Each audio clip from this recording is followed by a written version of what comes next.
नमस्कार दोस्तों, बहुत बहुत स्वागत है आपका हमारे YouTube चैनल आर के माइंड में। आज की इस वीडियो में हम आपको बताने वाले हैं कि भगवान शिव ने क्यों दिया था ब्रह्मा को भयानक श्राप। तो चलिए जान लेते हैं। अपनी पुत्री पर ही मोहित हो गए थे ब्रह्मा। शिव ने दिया था भयानक श्राप। सृष्टि के रचयिता के रूप में ब्रह्मा, विष्णु और महेश को पूजनीय माना जाता है। ये तीनों देवताएं संपूर्ण सृष्टि को बनाने, पालने और विनाश के लिए उत्तरदायी माने जाते हैं। भगवान विष्णु सृष्टि के पालनहार जाति के रूप में, ब्रह्मा सृष्टि के रूप में और महेश पाप बढ़ जाने के रूप में जाने जाते हैं। लेकिन आप क्या जानते हैं, सृष्टि के रचना के दौरान भगवान ब्रह्मा को शिव ने श्राप दिया था। उनके द्वारा एक कृत्य को भगवान शिव सहन नहीं कर सके थे। शिव महापुराण में वर्णित कहानी के अनुसार जब सृष्टि की रचना करने का समय आया तो त्रिदेवों ने अपने कार्य को बांट लिया। भगवान ब्रह्मा पर मानव जाति की जिम्मेदारी आ पड़ी। इतनी बड़ी सृष्टि के निर्माण के लिए किसी की सहायता की जरूरत थी, इसलिए ब्रह्मा ने सत्यरूपा नाम की एक सुंदर कन्या की उत्पत्ति की। वो कन्या इतनी सुंदर थी कि कोई भी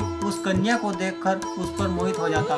उसके चेहरे पर इतना तेज था कि बड़े से बड़ा सन्यासी भी उसकी ओर आकर्षित हुए बिना नहीं रह सकता था।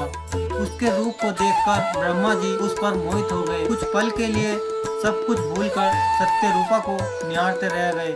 उनकी दृष्टि को पाते हुए भगवान शिव को देर न लगी। वो उन्हें समझाना चाहते थे, परंतु उनसे पहले सबके सामने उन्होंने विवाह करने की इच्छा प्रकट की। उनके मुख से अनन्य अर्थपूर्ण बात सुनकर वहां सभी उपस्थित देवगण भी हैरान हो गए। वहीं दूसरी ओर भगवान शिव क्रोधित हो उठे। उन्होंने ब्रह्मा को समझाने का बहुत ही प्रयास किया, लेकिन वह मानने को तैयार नहीं थी। शिव ने कहा, हे देव, इस कन्या की रचना आपने स्वयं अपने हाथों से की है, इसलिए कन्या आपकी पुत्री समान हुई। रूपा आपका ही अंश है। आपको अपनी पुत्री के लिए ऐसी अशोभनीय बातें नहीं करनी चाहिए। इस बात से ब्रह्मा क्रोध से भर गए और भगवान शिव को आप सब कहने शुरू कर दिए। इस बात को सुनकर शिव का ठिकाना नहीं रहा और उन्होंने ब्रह्मा को श्राप दे दिया। उन्होंने कहा, आपने अपनी पुत्री के विषय में ऐसी बात कहकर पिता पुत्री के रिश्ते का अपमान किया है, इसलिए आप पूजने के योग्य नहीं हैं। इसलिए आपकी पूजा ना के बराबर होगी। दुनिया भर में आपके भक्त ना के बराबर रह जाएं। शिव के मुंह से